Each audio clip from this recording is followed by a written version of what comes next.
Okay, the next one, very, very important belt. I'm very, very proud to award it. Danny, come up here. Hey!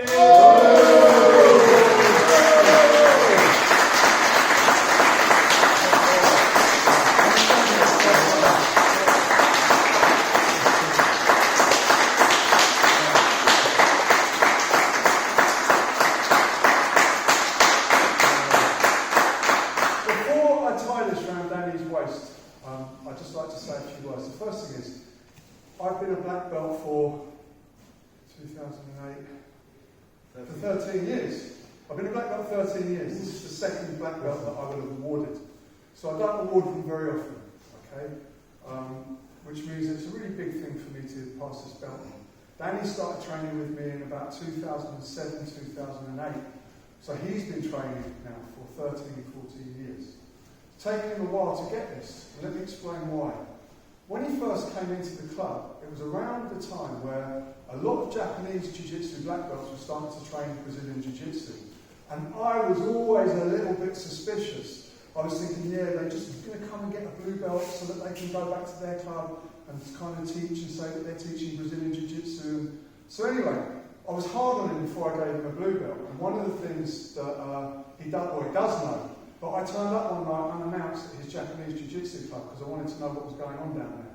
I wanted to know what he was teaching. And I walked in there expecting to see a load of catch and some wrist locks, and I came out there really, really impressed. He was teaching really what I can only describe as combat Jiu-Jitsu. It was like MMA with keys on, and it was real, and it was alive, and it was hardcore. And so I went down there and had a scrap with all of these guys, and I walked out of there thinking, man, I was wrong about that guy. He's a proper martial artist, and I think, 2 weeks later I gave him the blue belt. Since then, he's continued running his own club, okay, his combat jiu-jitsu club, but also continued coming here, okay, he's developed his own game, okay, his game is extremely, extremely effective. I have to go absolutely full bore every time I spar with him, otherwise I'm going to be in trouble. I'm going to get my groin stretched, I'm going to get figure 4 foot locks. You all know what he does, okay?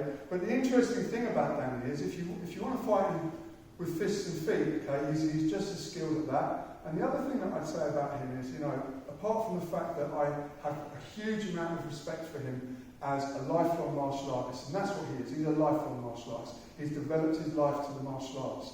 The other thing is, I think probably when he was about purple belt, he became a prison officer, okay?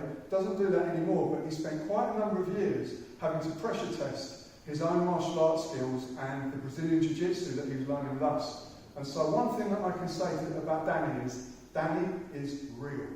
So it's with great pride that I tie this black belt around his waist.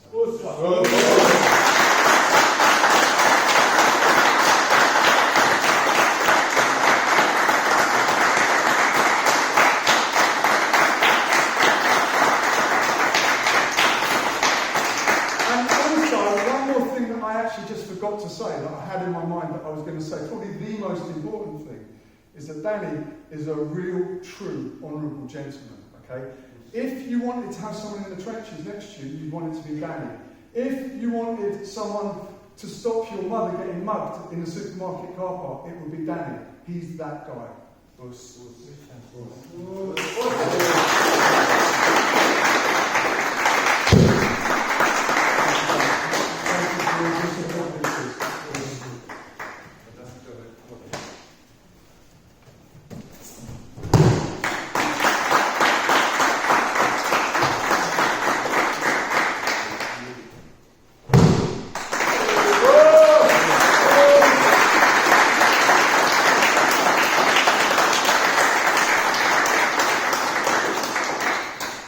Okay, good training everyone.